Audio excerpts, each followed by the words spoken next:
тілі бөлек болғанымен тілегі бір. Ұлы достық мәпелеген жүрегі гүл.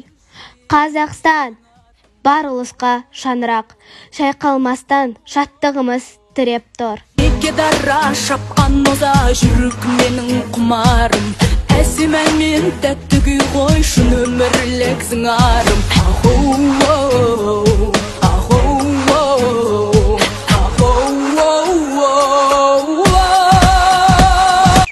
Қуаныштан желпілдейді түндігім, бар халықтың бірлік тойы күн бүгін.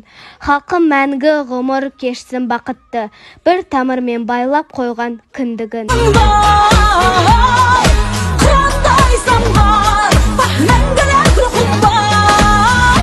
Діні басқа, тілі басқа, тілегі бір.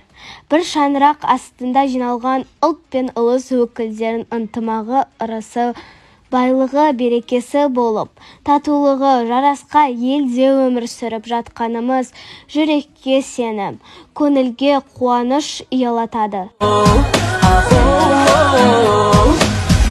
Сіздерді 1 мамыр Қазақстан халқының бірлігі күнімен шын жүректен құттықтаймын. Шапағат пен шаттықтың мерекесі елімізге құт, көңілдерге қуаныш сыйласын. Діндеріңізге саулық, отбасыларыңызға ырыс пен ынтымақ тілеймін. Бейбіт өмірге берекесі. Халқымыздың ынтымағы мен бірлігі арта берсін.